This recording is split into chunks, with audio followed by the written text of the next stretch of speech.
news. This is News You Can Trust. Bringing you only the truest of news since the creation of the world 6,000 years ago. You're listening to the Babylon Bee with your hosts, Kyle Mann and Ethan Nicolle. Yes. Thank you, Dave, for that wonderful intro. This is Kyle from the Babylon Bee podcast, and sitting across from me is Ethan Nicolle. I thought you were going to say my name. I think this gets it gets more and more awkward every time. We're getting worse at this. Really. Some people can really get into announcing and talking on stuff. I feel totally weird doing it. Yeah. Still. You know those TV shows that like were really good in the first 3 seasons and they just drop off. This is like our season 7 of The Office or season 8 of The Office. We're already there. I've kind of talked about possibly having Dave on. We were just talking about Dave, our voice guy. I would like to talk about that because you hear like the Christian radio station and you'll hear guys read like scripture in like a really cheesy voice. Yeah. Like, today's encouraging voice of the day, a verse of the day. Yeah. God gave his only begotten son. It's just weird. It feels so. They've got that encouraging edge to their voice. Well, yeah, or the almost like halfway to like the movie trailer voice. Yeah. God loved the world. It's just weird. There's like inspiring music, angelic chorus behind it. Yeah, they have whole audio Bibles like that. Probably. You know what's bugged me about Christian radio is how like upbeat the DJs are all the time. They're just super positive and like, hey man, how's it going, everybody? You want some depressed? I want to depress mopey DJs. Yeah. Negative, discouraging. Welcome to KJ Fly. I don't know what the name of him. KJ Fly. KJ Jesus is Fly. Well, there's KJ52. He's the rapper. K Light is the radio station where I grew up. K Light. LITE.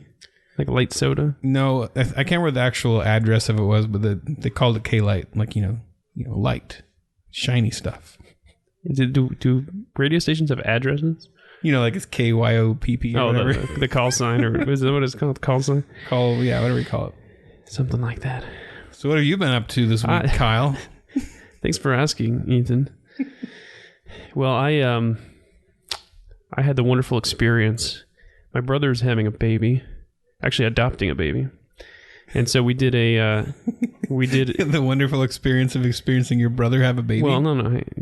Can you track with me? Sorry, you take a lot of weird pauses. So, the pauses are because you keep interrupting me. So my brother is adopting a baby. So we did like adopting. We did like I said having, and then I changed it to adopting. So we did like a last hurrah for him, and we took him out, and we went axe throwing. Yeah. Which is pretty much what it sounds like. Yeah, you throw axes. And so I just love that in this economy, like all these businesses are opening and people just have these ideas like axe throwing. Like they just take 2 terms and slap them together and they make a business out of it. And it's like, it's crazy to me. I know all these places are going to go out of business when the economy goes down. Like when there's a recession. It's like there's no way axe throwing is going to stick around. I'm waiting for that to hit the entertainment industry because, yeah, you're right. Like there's weird stuff like that. The entertainment industry, like movies and stuff, it's still all remakes and stuff like that. Yeah, and they feel like there's just so much bloat that's going to get hacked away. Yeah. But so it's kind of amazing. It's like you walk in this place. I was wearing sandals, which isn't very smart for throwing sharp objects. It did seem dangerous. But I walk in and they're just like, you guys want to throw axes? You know? Yeah. It's like this warehouse. It's like just this I imagine warehouse. They're all like lumber-sexual kind of guys. Yeah. Is that an okay term? Well, let's say lumber sensual. Sensual. And and they just say, oh, you want to throw axes? You're like, sure. And they're like, here's some axes. Like I walked into the axe throwing place, didn't I? And they, you sign away your toes and your life. Oh. And they hand you axes and then they just walk you over and they're like, here's your target. And then he like throws it once. This is how you throw it. All right, guys, have fun. And it's like I was amazed at how quickly they trusted me with an axe. But how do you keep score or anything? Yeah, they have a bunch of games. It's kind of like throwing darts. They have different around the world and all the different little games. So, but it's definitely something where you kind of feel like you're manly and you're getting in touch with your masculine side. But really, you're just throwing an axe. I chopped wood in my childhood, so I got all my manliness out. Chopping actual wood for our house that was heated by a wood stove. So you never want to see another axe as long as you live. I do kind of miss it sometimes. It felt really good, like chopping it. But I remember my dad would let us chop wood when we went camping or whatever. Mm. You know, he gave us all the axe safety rules, and then we'd set the log on there and give it a good... Yeah, like literally every Saturday I had these 3 big shelves I had to like fill with chopped wood. So I don't appear as manly as I perhaps actually am. I'm a lumberjack. Appear as manly. I earned this beard. Anyway, I don't have an exciting story except for this one. I woke up this morning to my wife saying, "Did you check to make sure that the back door was locked last night?" And I went, I don't always do that because it's like kind of this weird, it's not really a back porch, but there's the next door is locked, so they could steal our kids' toys if they wanted to, whatever. But and people listening, if you want to steal our kids' toys, wow. we buy garbage for our children. Hopefully your neighbors aren't listening. Yeah. But so if I had gone out there last night to lock that door, I would have noticed that our 2-year-old had gone back there. He's obsessed with turning our hose on because it runs to the alligator pool that we have back there. It's an inflatable pool. Mm-hmm. He had turned it on sometime probably in the afternoon yesterday. And that thing had been on full blast all night. And the backyard was a swamp. Oh my! And the water's going into our playroom. Like the carpet is wet. So yeah, that was cool. Wow. Well, could have been worse, but yeah, it was pretty bad. Bros before hoes. Wait, what? You can't say that. Like a hose. Oh, I guess you can say that. Where's your mind? HOSE. Yeah. Okay. Well, with that, on that note, that's a perfect segue really into stories of the week. Every week, there are stories. These are some of them. John Bolton waves goodbye, returns to the sea to be walrus again. Ethan, give us your walrus sound. I don't know. It's like a pig. I've never heard of. It was like. I don't know. Sea pigs. The pigs of the sea. I imagine it's like a seal with a lot of bass. I don't know. Well, so Ethan. This is the stupidest headline. So John Bolton retired or got kicked out or resigned or something. And we ran a piece saying that he was moving from the U.S. to the Galactic Empire to oversee like the Death Star and all. That was your headline. So yeah, so I have to make a point, right? I'm like, oh yeah, this warmonger guy, you know. And I know nothing about him, so my headline's coming from. So Ethan's like, oh hey, he looks like a walrus. Yeah, that's all I know. He looks like a walrus. So he writes this, and I go, you know what, Ethan, fine, you can write this article. Yeah, it was not like usually if you're enthusiastic with an article, it's yes. No, I'm a millennial, so I say, yes, slay queen. And and so I'm like, fine, go ahead. So he writes this whole article, does this whole Photoshop of these walruses and Bolton swimming around. And I'm like, and I throw it up like the last article of the day or something, and I go, I doubted it too. I was like, oh, this is so stupid. I was like, Ethan's a funny guy. This is a funny article. But it's just going to be a little, oh, ha, ha. Yeah, I thought a couple hundred shares. I thought it was like the top shared article of the day. I couldn't even believe it. So Walrus humor's in. Yeah. Bye. It's classic. Just the Wilford Brimley walrus mustache. I think there's something to be said, a piece that just makes everybody chill out a bit. Yeah, that doesn't take... Frank says this, that he'll listen to this now that he's going to be mentioned. But that that's his favorite kind of political humor. It doesn't take a side. It's just stupid. Yeah. I know that's the exact words he uses, but yeah. It's just dumb. It's not like, oh, hey, I have all these opinions about this guy. Yeah, I think if you have too many opinions, or you care too much, then it's just dumb. It gets harder to be funny. Yeah, it gets harder to be funny. I mean, sometimes you can make a point. Yeah, humor comes from passion too. I think it depends, but like I don't care. Hey, this guy looks like a walrus. Everybody. I like how obnoxious we are. All these people are really concerned about the national security of the nation. And what does this mean for our national security? Hey guys, this guy looks like a walrus. I think it was the visual of him like kind of strolling gently towards the sea as he has a tear in his eye and waves goodbye to everybody. Like, well, my work here in America is done.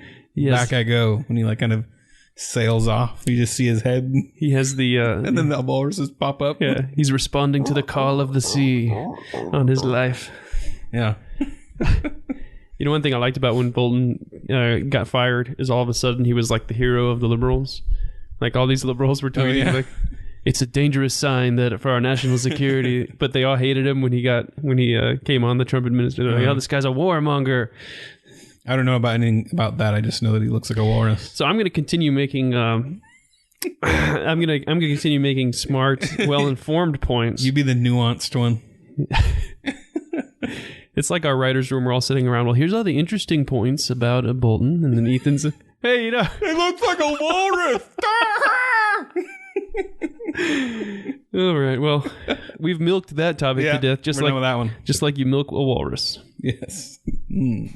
New version of Monopoly for Christian women has you recruit all the other players into a pyramid scheme. Are you making fun of essential oils, Kyle? Again. Gosh. Sad. It's really mean. Not good. These are legitimate jobs that women in the church have. My original idea for this was to have because there's actually a Ms. It's based on a real Ms. Monopoly is like Ms., not Mrs. It's Ms. Monopoly. Yeah. and the whole deal is that women get paid more than men in this version. So they get $240 when they pass go instead of $200. It's like now women can now women can enjoy all the privileges that men have. Is that what we get? We get an extra $40? Well, that's the funny thing is, wasn't the original Monopoly just $200 for everybody when you pass go? I've never played Monopoly. What? Yeah. Is that crazy? Are you serious? Yeah. Somehow I've somehow avoided it my entire life. It's not a very good game, but it's not as bad as people make out. But bad people say it are bad. Well, okay, so that was a bad sentence. People say it are bad. It looks like a walrus. Yeah. So, okay, so I'm in nerdy board game culture. Monopoly is considered to be a bad game because it takes a long time and you roll dice and it's all luck based. Guys, yeah. But family, you know, it's like one of the top selling games ever because families love it. So gotcha. But I don't know if anybody actually likes it. It's just like, well, we've got Monopoly, you know, and it's the game everybody has. So anyway, my original idea for this joke was to say, did I say jerk? Jerk. This is a quality podcast. Yes, I think this episode is going very well. Very well. My original idea for this joke was to say that the female version of Monopoly is that they get lost. You know, while they go around the board, they can't find their way. I don't know. Women are bad drivers or something. Is that the stereotype? I guess. They can't follow the total opposite in my relationship. My wife... I have a horrible sense of direction. My wife has no sense of direction. She's okay at following the navigation app, though. She's good at that. That's a compliment. Well, some people can't even do that. So yeah. But I hate having it on, like the voice going. Do you do the voice? Like every 2 I seconds, turn off like, the voice. Yeah, I hate the voice. It drives her crazy because I turn off the voice, and I just, if I'm sitting next to her, like I'll just read her, you're going to get off on this exit. And she doesn't like that. She's like, just leave the voice on. I'll follow the voice. Yeah. I hate the voice. I'm trying to listen to a podcast or a TV show, or not a TV show, but like a TV show on the road. Trying to listen to music and constantly like, up here you will turn right on Johnson Boulevard. Turn right. Anyway. Yeah. But yeah, my sense of direction, like I have to sit, I'm not going to know my way around an area unless I have to sit at home and look at a map of the area and get like an imprint of it in my head and get ideas about like where, like, I have to create an image in my head of that place that sticks with me. And that's not common for me to do. Yeah. Yeah. So, I like looking at a map and seeing like, I know all the general cross streets in the area where this thing is. I have to be like, that looks kind of like an armadillo, that area. It looks like a walrus. And then I can tell myself later, I'll be like, oh, I'm up near the armadillo's ear right now. And I know if I go southwing towards its feet. Like that helps me. I have to be visual. You should release a navigation app that does this. Turn left at the armadillo's tail. Yeah. All right, moving on. Have you insulted women enough, Kyle? I don't know. We didn't really insult their pyramid schemes very much here. Yeah, the actual... That was the joke. That's the pyramid schemes. I don't know. I like the idea of everybody like trying to recruit everybody else until all the women in like a church are... everybody's under somebody else's pyramid scheme. So everyone's at the top of a pyramid and everyone's also at the bottom of a pyramid. Yeah, I don't know much about board games, so I don't know how... Well, no, I mean, not necessarily board games, but just in real life, like this happens. Yeah. No, there's a lot of people in my family that do these like essential oils, handbags, like all these.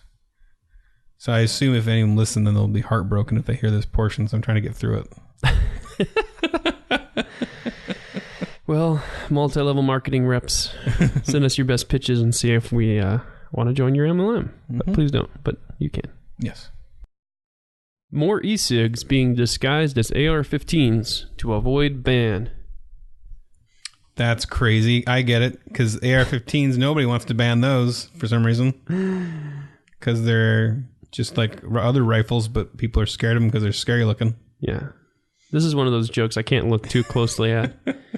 You know, if you don't look, it's like the sun, you know, you don't look directly into it. It was just funny to me, the image of like an ATF guy coming up and being like, "Hey, is that an E-Cig?" And you go, "Oh no, it's an AR-15." It's an AR-15, and you fire it off at the range. He's like, "Oh, okay, you're good." And then you take a puff. But it's also just the randomness of what the government decides is worthy of a ban. Yeah, like 3 or 4 people might have died, maybe because of E-Cigs, possibly. Yeah, I was reading one of those stories. I was just curious, like to get into the details of it. Like, what determined that it killed him? And the one that I read, it was like a much older, like he's really old, an older guy, and like he had heart issues and stuff. So I don't know, I'm like a journalist here, but I was just like, well, this doesn't sound as cut and dry as, you know, a 13-year-old that like took a puff and then passed, like just died right on the spot. And then the other weird thing is that they're all talking about flavors. Right. None of the stories I've read have anything to do with flavors. It has to do with this THC. Like they're doing like weed vaping. So it's bizarre that it's like you get like you get some bad news. So like, it's like, oh, I could use this to like get on board with this. There's like this huge movement to get rid of flavored vaping because they think it's like appealing to children. So it seems like they've kind of like latched onto that. Yeah. It's kind of unicorn Cheerio vape. They have all these like really childish names. Birthday cake swirl. Yeah. Periwinkle peach. I don't know. Yeah. Hold on. I was trying to think of more funny vape flavor names. I was marshmallow graham cracker. I was gonna say every time there's like a shooting, that's what it always is with the gun parts. It's like, well, let's roll a dice and see what gun part we're gonna ban. You know, that we're gonna pin this on. No, it really does work. Is like because both of the issues, like the obsession with the flavors has nothing to do with the issue, and the obsession with the AR-15 has basically nothing to do with the issue. Like it's it's this distraction. How many people die from like tobacco every year? I don't know. I'm always dubious of the numbers on that because how do they determine how do you it? know? Sure. I'm going to Google it. Okay. Hey, producer guy over there. Can you Google this? We need one of those guys that like our little assistant guy. They always look stuff up while we're talking. So the CDC says 480,000 cigarette deaths per year. Seems like a lot. It seems like that many people die every year. You'd know a couple. That's true. So you're saying this is a false flag? I don't know. It's just weird to me. Next week, Ethan will be interviewing Alex Jones, his good buddy. Not that I don't believe that cigarettes are bad for you. I'm not saying that. So where'd he get that number? I get that, but let's say like they're off by half, and it's only 200,000 or something. Yeah, compared to what 6? Compared to like 3 or 4 from E-Cigs. Mm-hmm. Just the random ban, man. Yeah. Yeah, I don't know. What about cigars? How many deaths are cigars responsible for, Ethan? No idea. I choose not to look. Ignorance is bliss, and sometimes death. All right, so this week we are doing an interview with some very distinguished guests. Peter Boghossian, professor, straight out of academia, and James Lindsay, his friend. You guys may have heard of these guys. They were in the news a while back. They did these bogus academic papers that went to these journals, and they actually made it through, but they were completely a hoax, and kind of exposed the way that some of these journals work when it comes to like social justice and all that kind of stuff. So anyway, they have a book coming out about having impossible conversations. So we want to have them on to talk about that. These guys are straight up academic, brainy, liberal, atheist guys, but they hated what was happening in academia, and so that's why they got into what they're doing. Let's do it. You ready, Kyle? I'm ready. Buckle your safety belts. Presenting an exclusive Babylon Bee interview.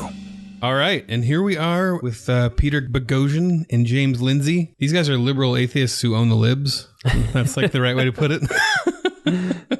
They did these grievance study papers, and I feel like you guys would be better at explaining it than I am, but welcome to the Babylon Bee podcast. Well, thanks a lot. Appreciate you guys having us, very much so. Yeah, absolutely glad to be here. Yeah, so why don't you tell us a little bit about these papers that you guys submitted, and they got accepted in like peer-reviewed journals, and they were like totally made up. So we'd love to hear a little bit about. Yeah, just kind of the nutshell version. I know you guys have talked about this a ton, but just as an introduction to our audience that haven't heard this story, it's so fascinating. Sure, Jim, go for it. All right. So starting in the summer of 2017, Peter and I set off on a mission to write as many bogus academic papers as we could, mostly in gender studies, but in other fields that are related: ethnic studies, race studies, queer theory, post-colonial stuff. It just goes on and on. Mm-hmm. Feminist geography, as a matter of fact, feminist theory, and you can just keep going. And so we started trying to write these papers. We recruited a third member pretty quickly, Helen Pluckrose, who is the commissioning editor at Ariel magazine. And we started cranking these things out. We sought to write as many of them as we could, initially planning to write for a year, and then ended up having to cut it off after 10 months of writing because we were running out of time. We ended up writing 20 papers that covered what we did was we started with the conclusion and then worked backwards and just wrote the most crazy stuff into every paper that we could. Either something really funny, like examining dog genitals to understand rape culture better, or stuff that was just like horrifying, like putting white kids in chains as an educational opportunity so they could experience oppression in the back of the classroom. Yeah, I read that you guys examined like tens of thousands of dog genitals. Well, we said we did anyway. I personally examined no dog genitals. I can't speak for Peter. As I like to say, I am not my Peter's keeper. So, yeah, we wrote these, and we submitted them to mostly highly ranked, but not all highly ranked, academic journals that involve the peer review process, including the leading feminist philosophy journal, including a big interdisciplinary journal called Sex Roles that studies sex roles. And so... Sounds like a very strange Danish. Sorry, Hypatia is the name of that journal. Of the feminist. Yeah, the biggest feminist journal. And that was also the journal, if many of your listeners may be familiar, there was another scandal at Hypatia. And basically, it boiled down to one's moral mind overriding one's rational mind. But that's another conversation about Rebecca Tuvel. And if someone could identify as a different race, why couldn't they identify as a different gender? All right, Jim, go for it. Yeah. So we submitted 20 of these papers over the course of a little over a year. We wrote them for about 10 months, like I said, and across a slew of journals, including sociology of sport journals and all kinds of stuff. And in the end, by the time we ended up being dragged into the public by the Wall Street Journal, figuring out what we were doing, we had 7 of those papers accepted, and 4 of those got published. The one about dog genitals was given an honor for excellence in scholarship. Well, it is an excellent by its journal. And then we had 7 more that were still under consideration, and 5 of those had received positive feedback to the point where it was very likely we would have been able to get them in with a few more months of work. So did you guys out yourselves, or you said the Wall Street Journal? Well, it's kind of a mixed story. We'll say it was a collaboration. No, it wasn't. The Wall Street Journal started sniffing around enough to where we realized that if we wanted to be able to tell the story on our terms without, say, the journals, the academic journals piecing together what was going on, that we had to go public sooner rather than later. So when the Wall Street Journal started asking us questions, we decided to offer them the true story, and let them break it. In essence, what had happened was the Wall Street Journal, doing its journalistic due diligence, started contacting the academic journals that they were suspicious about, and they started their own internal investigations into what was going on. And so it was at that point a race against the clock to see whether the academic journals or us would be able to tell the story on our terms first. So we decided to give the story to the Wall Street Journal and get that thing out there. Did you guys have like a big reveal planned that got ruined? Peter was gonna have like a big hologram of his head appear above like some big university, like hello, owned, smoke rising. It wasn't quite that cool. No, we did actually have a massive plan. We have a documentary filmmaker who got interested in tracking the project with us.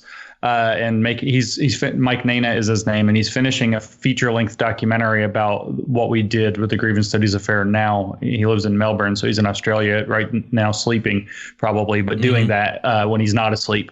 And so he was trying to help us solve the communications issue around this. So we had planned a number of written exposés, and he was putting together a number of videos that would articulate what we did and what the papers were and why they're significant, and kind of the culture milieu around us that makes them, relevant, rather than it just looking like some weird academic joke, which is kind of what ended up people picking up off of it. We think it's indicative of a bigger problem that's a lot more, if you will, systemic. We were not as successful because we had in communicating that, because we had a 7-month plan to devise our communications that got condensed into 3 weeks. Yeah, so it was a tremendous amount of work. I cannot even stress. Yeah, sounds like it. Yeah, it was life devastating when we got prematurely exposed. And I really want to stress to you how utterly batshit crazy these papers were, and you can bleep all that out. That'll be beeped. Yep.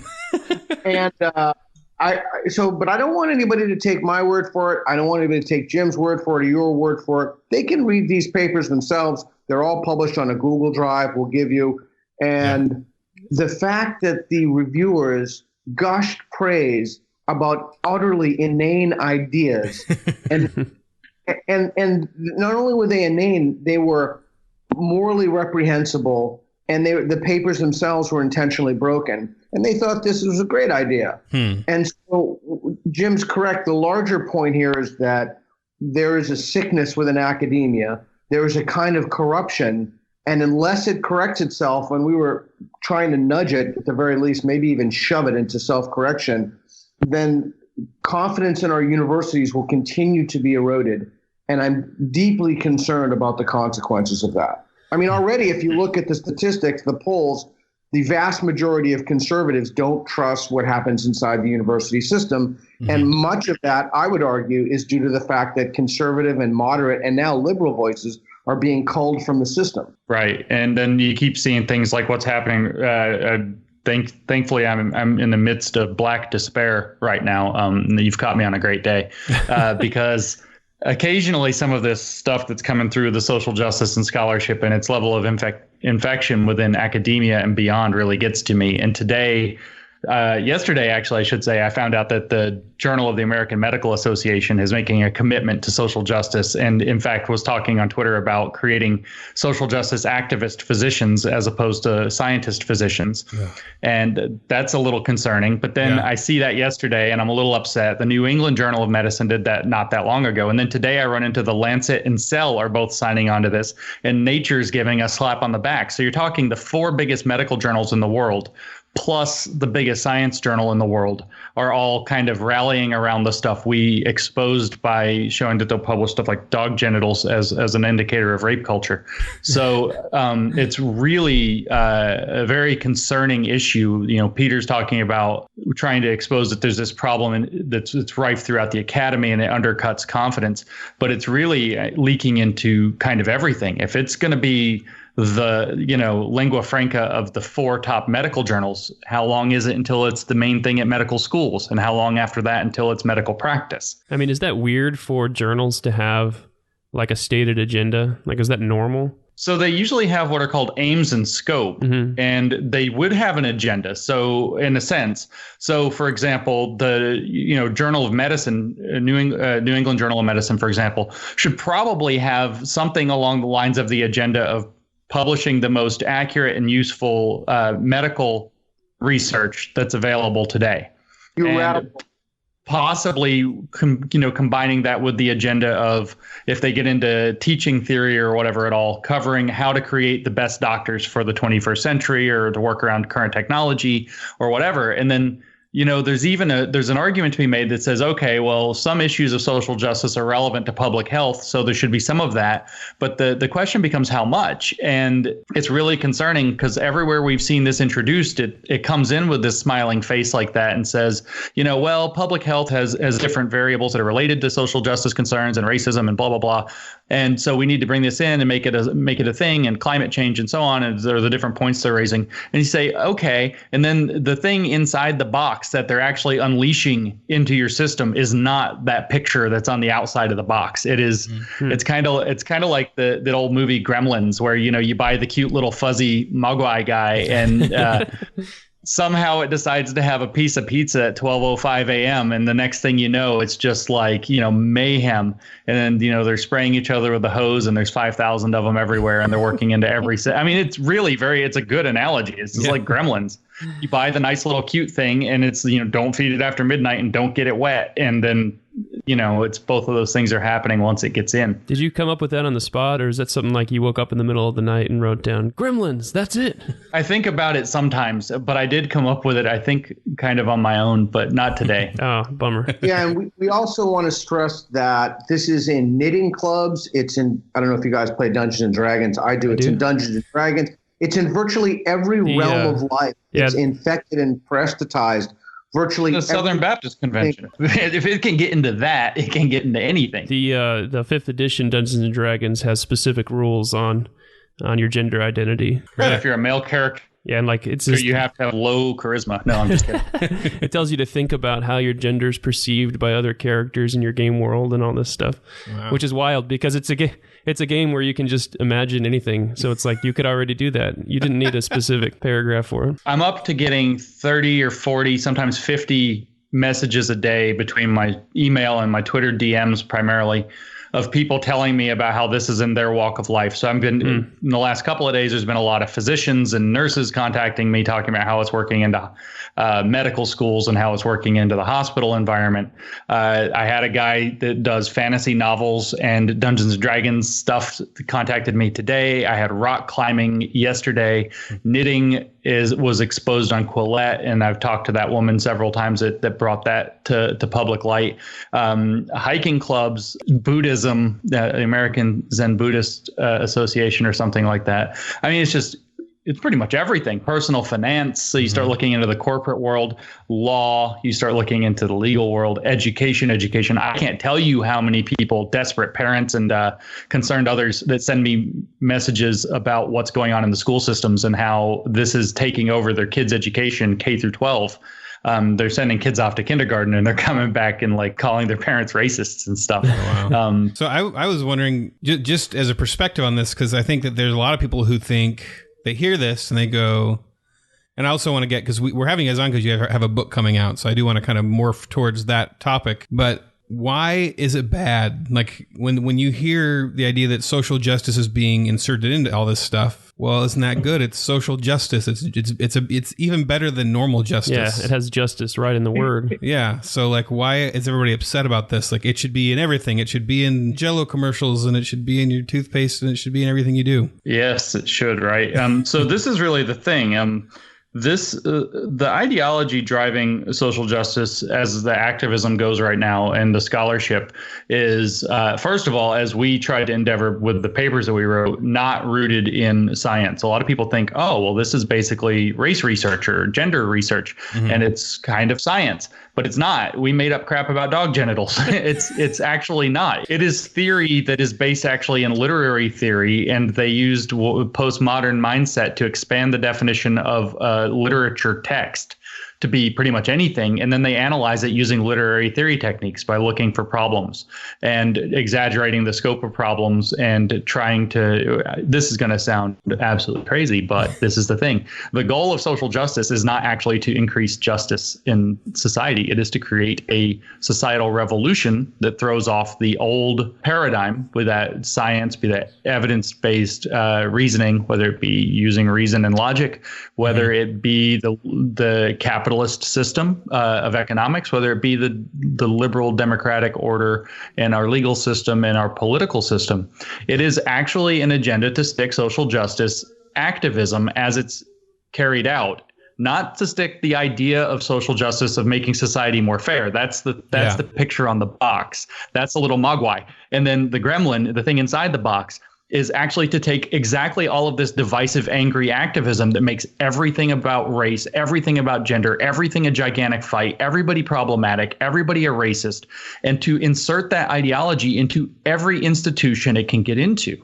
That's and it sounds tinfoil hat, and people say, well, why would you think that? And it's because I read their literature, and they write it in almost every paper they write, that's their goal, is to dismantle the existing social system and replace it with one that's adhering to social justice ideology. Yeah, it's not a secret. They're very open about what they want to do. Mm-hmm. It's on almost every page of half of the books that they write. It's insane how openly this is discussed. The goal, I mean, think about some of the words that you're likely to have heard associated with social justice activism: dismantle, subvert, remake, re-educate. They're using these terms because that's actually, I keep saying this on Twitter. It's very frustrating. When somebody tells you what they're about over and over and over and over and over again in plain language, you might actually want to listen to them. All I ever hear from people with this is, yeah, they can't really mean that, though. Like where this education book I have is Everyone Really Equal is the title of the book, written by Senzoy and Robin DiAngelo. So I have this book and I'm looking through it, and it actually has this little box inside, set aside on one of the pages, those special extra information boxes. And it talks about how individual people are not individuals. They're actually just made up of the various group identities that they're made out of. So group identity becomes the only thing. So if you're concerned about, the whole debate between individuality and collective identity, they're openly all about collective identity. So you say, why? And then you go read Mapping the Margins, which was written by Kimberly Crenshaw, which is sort of the most decisive academic paper. It's where intersectionality got its legs.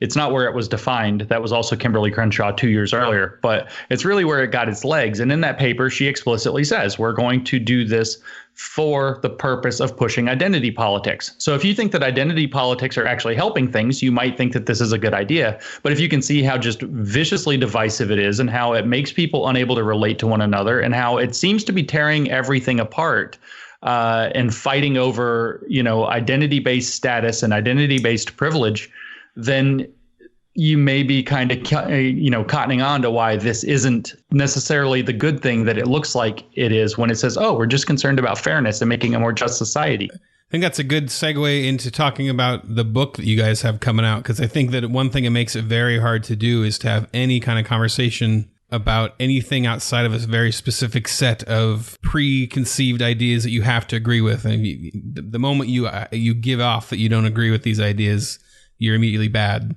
And exactly. So I'd love to talk about that. Like, what inspired the book? I mean, it seems like you guys have done a lot, and just we were talking about it before we came on. Like, it's fascinating. Here we are. You guys are two atheists. You're politically liberal, and we're talking. You've been all over conservative media. I mean, I was looking you guys up on everything. I was just fascinated when the story came out. You were on on Joe Rogan and on Bridget's podcast and all over the place. So let's talk about the genesis of that book. It'll be out when this podcast airs. I do think that there's a realignment going on now, and that realignment, there's a fault line and there are schisms within traditional groups and organizations and even thought communities.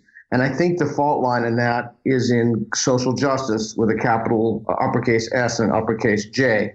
So you see a realignment between traditional or traditionally religious folks, particularly those folks who have more strict or fundamentalist interpretations of scripture in which they don't think an additional hermeneutic or a lens to interpret biblical texts is necessary. For example, they don't think you need intersectionality to interpret the gospel. And so you see a realignment between those folks and correspondence theory of truth atheists like Jim and I, or I'll just speak for myself, like myself. And on the other side of that divide, you see social justice Christians and social justice atheists who have aligned under the banner of social justice. Right. So this is a very complex social and cultural phenomenon that's bleeding into and even fueling a large part of the culture war. So one of the reasons we wrote this book was because in the ashes of social justice, we need to build something up. And that thing that we need to build up is we need to teach ourselves how to recommunicate with each other, because those traditional methods of, or even modalities of, someone giving a talk, someone giving a rebuttal, very traditional that we've adhered to for I don't even know how long, those have broken down under this new social order. And now you see disinvitations, yelling, bullhorns, with students increasingly fragile, not having heard the other side of the issue.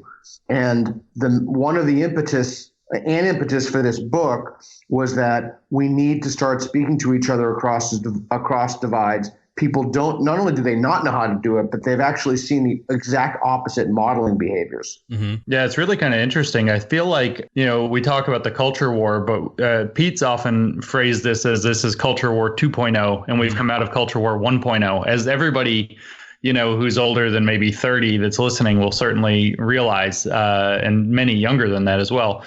This isn't the first vestige of the culture war. It was clearly raging pretty hot, even in 2007, 2008, 2009, before social justice or even political correctness were that high on the radar. Of course, political correctness had its heyday in the 90s also, and then kind of got it kind of went out of fashion, and then it seems to have made a massive comeback. But there was this other culture war, I think, and we certainly would be guilty of having participated in that, the so-called, atheist versus faith culture war is one way you could characterize it, or you could see it as the growing animosity between Democrats and Republicans, a conservative and I don't want to say liberal, because liberal means something slightly bigger than this divide. Yeah. And so coming out of Culture War 1.0, as Pete might phrase it, we saw a difficulty. So as like the elephant in the room, if you would, for our conversation is, oh, you guys are liberal atheists and we're conservative Christians, and so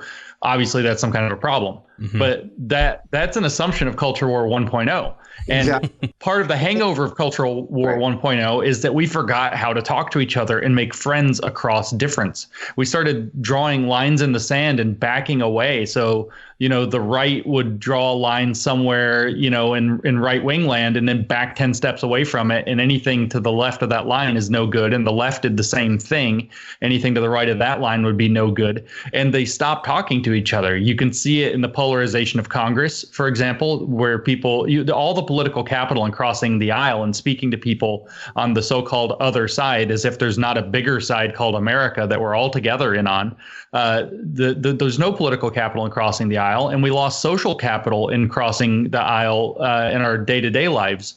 And so, I used to go to, parties or hanging out with my friends or whatever, and it'd be this kind of weird mix of, Republican type people and conservatives and liberals and Democrats and progressives. And we just kind of didn't talk a lot about politics. And there's always that like awkward conversation that would come up here and there. And everybody would kind of, why'd that happen? And now I go to parties and it's like, I either go to a conservative party or I go to a liberal party, and everybody has the same views, and everybody talks about how somehow this is better because you can talk freely, but you actually can't relate with people who you don't already agree with. And so Peter and I saw this coming out of Culture War 1.0 as Culture War 2.0 is really starting to flare up. And we thought, man, part of the reason is we can't talk across divides, because for the last 10 years, we've been making it harder and harder to do that. We've got to start talking across divides, making friends with people who don't have the same views as us, trying to find common ground with people. And then if we can help change each other's minds or find more truth or whatever other goals we have in discussing across a difference, fine. But first, let's start being friends. Let's start hearing each other. Let's start listening to each other again. Which parties are more fun? The Republican parties or the Democrat parties. Which one's more messed up? Which ones are more fun? which one has more fun? Like you said, you go to a Republican party, you're shooting beer cans and... Honestly, it depends on your definition of fun, not to be weird. But the liberal parties I go to, people tend to drink a lot more and really let loose and carry on. But everybody's kind of got this weird, like, hipster Seinfeld pretentiousness where they're kind of slightly better than everybody else. And then the conservative parties, you have none of that. So everybody's relating to each other really well. But the overall vibe is just kind of like, it's a little stuck in the mud, I got to say. So I'm not going to say one size better. I mean, libertarian parties, tend to just blow out everything. Everybody's naked, doing pot, doing marijuana. Yeah, exactly. It's shooting guns into the air like wild animal. I mean, screaming at the moon. I mean, it's just insane. No, I don't know in terms of libertarian parties. Most of my friends are libertarians, but they mostly go to dive bars as far as I know. Well, we are gonna be bringing you guys on for the subscriber portion. We're gonna get a little more into those papers and some of the funny stories behind that, and the kind of the bizarre stuff you got into. But I would like to. Did you have something you want to say, Kyle? I was going to ask. Maybe you're saying it now, but did we say the name of their book? Oh, yeah, the name of the book is How to Have Impossible Conversations. Is that correct? Yes. How to Have Impossible Conversations, and it's out. You can get it on Amazon or Barnes & Noble. It's out September 17th, and we would appreciate not only buying the book, but most importantly, using the book in your daily interactions. Yeah, I was going to ask, before we close out of this portion of the show, do you guys have any hot tips you want to preview on conversations? I think one thing that I found interesting when I started talking to atheists, just a quick little note on my own little journey, when I, as a Christian, I hit this point where I started doubting everything. And I realized there was all these questions I had never asked myself. So I wrote out every question I could think of that really challenged my faith in this book. And I just wrote out every single one. And I decided the best way to confront all these questions was not just to read what Christians say, but I went onto an atheist website. This was like way back in like the early 2000s when forums were really popular. And I just started debating atheists on this stuff in a friendly way. And I found that there are so many things I have in common with atheists because there's so many questions that only we think about. Neither of us convinced each other. There was a joy in exploring ideas that other people seem to like just kind of look at you like, are you crazy that you even thought of that? So I was wondering if there's those kinds of things when you're trying to talk to somebody in social justice land. Are there common ideas that we can start from that we both care about, that kind of thing? A few things. I want to put a bookmark on that and just think about how lovely that is. I mean, just really think about the opportunity to wonder aloud with someone who has different views. Yeah. What do you think would happen if you tried that today on social media? Yeah, dogpile. That's what, and then it's what's the sad thing about forums dying out. It's Twitter is like a forum, but it's everybody, and it's this giant room of screaming. Like I always imagine all internet spaces as like physical rooms, and Twitter is like a riot.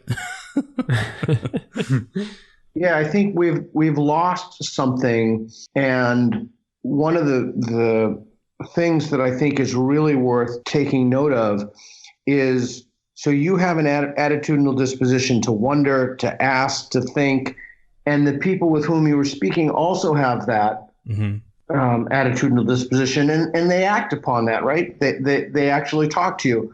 There's something fundamentally good about that. There's something civilized about that. Even if one of those parties starts with what they think is absolute knowledge and they just have the pretense to wonder, there's still an open communication, a talking to each other, a discourse, a dialogue, to a certain extent, maybe more or less listening. But there's something good that needs to be preserved about that. That's a kind of cohesive glue that keeps us together.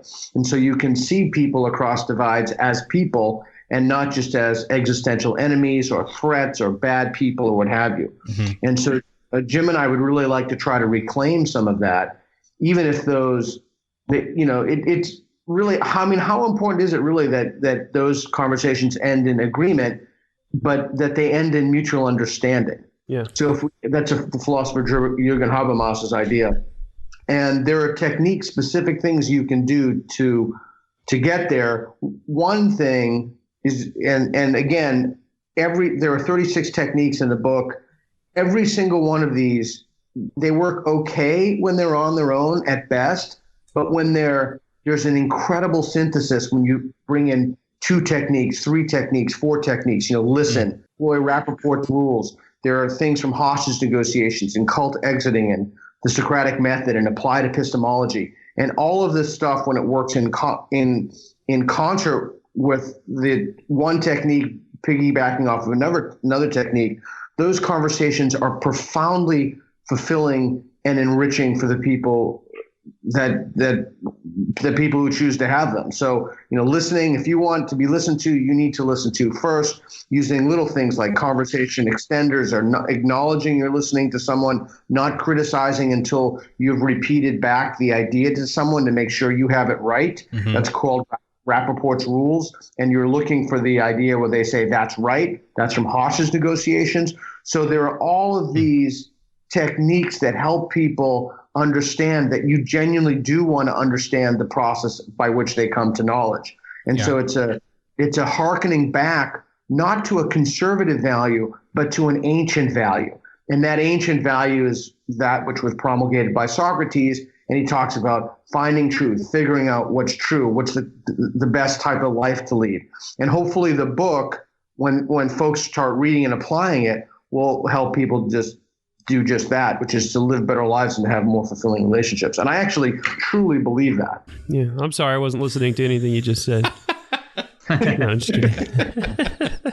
That's good. Kyle's quicker than I am. That's why we put a section in the book about calling somebody names when they deserve it.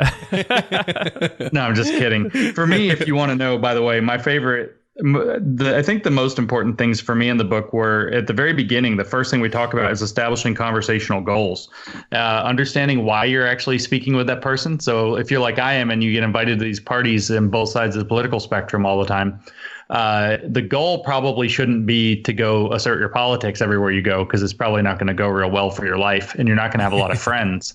So sometimes there's other goals like nourishing a relationship, building rapport, becoming friends. And we have sections dedicated to those ideas. Listening and learning is probably something that's really important to bear in mind, no matter what. So say you're talking to one of these social justice people who refuses to have a conversation with you and you run into that. What do? Well, you can always default to listening and learning. Just become curious about what they think. Don't even worry about whether or not you convince them. Just do everything in your power to understand their perspective. And then you can go think about it or whatever. And a lot of times you'll end up letting them talk themselves into moderating their views or even changing their minds if they run into their own ignorance, which happens a lot. But to navigate those conversations, I personally think that the most important technique in the book has the title, let friends, and it really should be let people in general, to be honest, be wrong.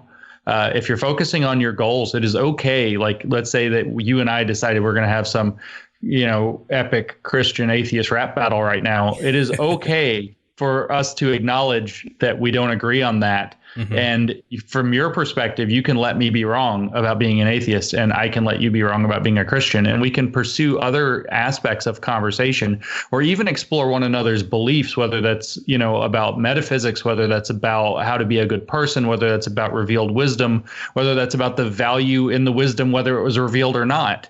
We have lots of different things that we can communicate on, while setting aside, say, if it's a substantive metaphysical disagreement, we can set that aside and still, for example, discuss the Bible and have no problem having a productive and valuable conversation about what's in there. Mm-hmm. And I feel like, and that extends to everything, whether it's politics, whether it's religion.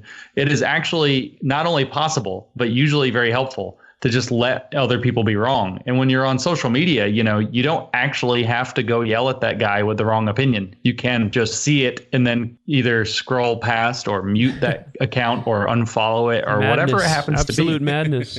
It's madness. Not you don't actually have to reply in all caps. What's that old XKCD comic? Someone is wrong on the internet. You guys ever see that? That's right. I can't go to bed. Somebody's wrong on the internet. So this has been great. I feel like we could talk for way longer, because we're just getting into some really interesting stuff here. So thank you guys for coming on. Where can our listeners find you? And we know the book's on Amazon. If they want to open their minds and follow some atheist guys on Twitter, let us know where our listeners can find you guys. They can find me on Twitter. It's at Peter Boghossian. That's at PETERBOGHOSSIAN. And I'm at Conceptual James. I'm not going to spell that. Okay.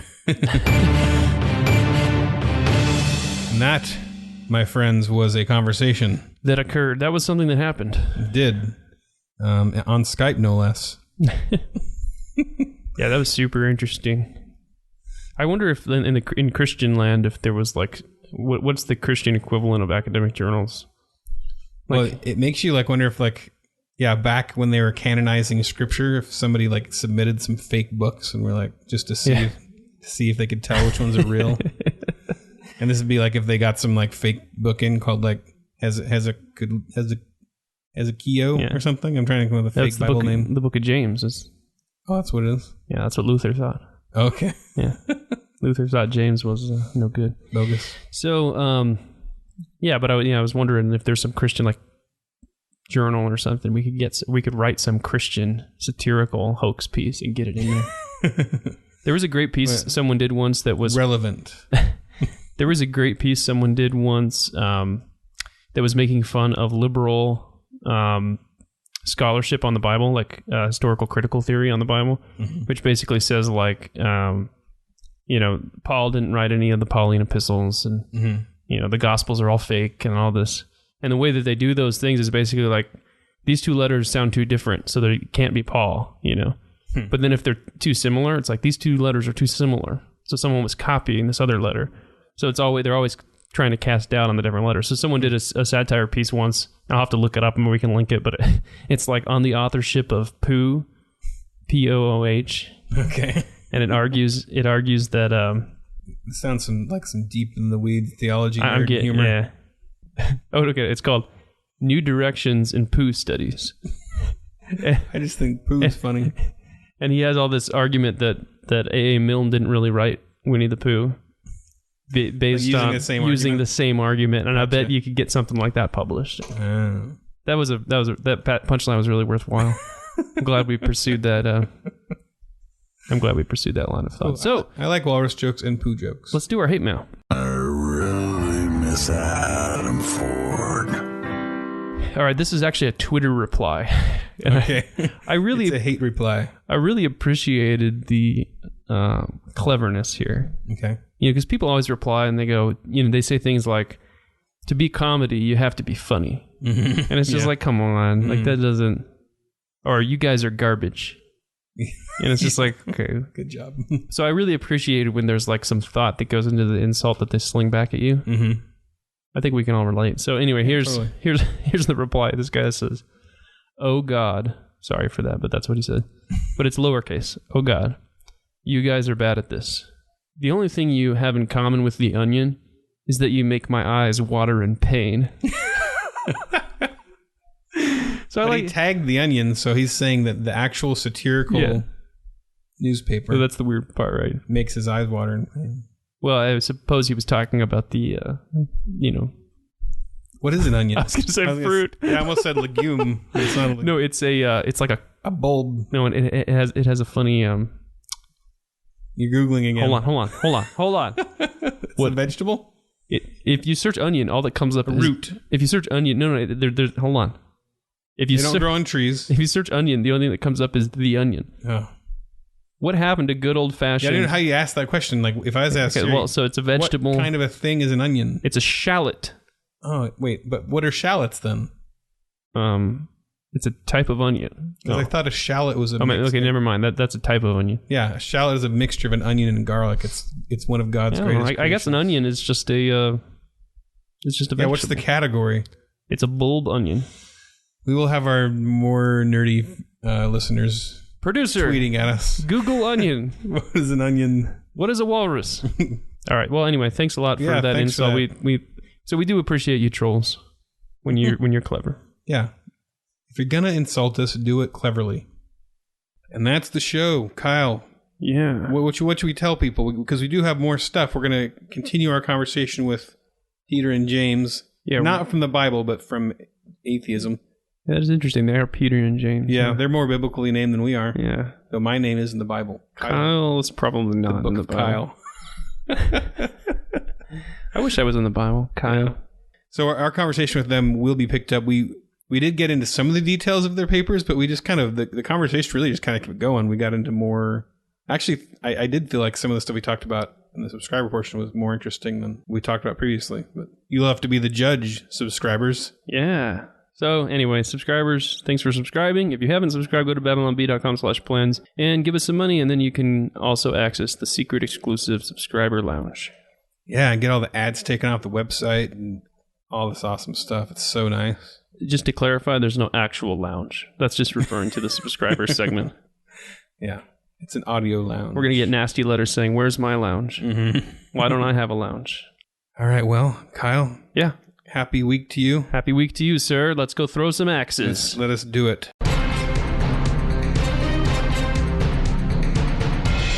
Kyle and Ethan would like to thank Seth Dillon for paying the bills, Adam Ford for creating their job, the other writers for tirelessly pitching headlines, the subscribers, and you, the listener.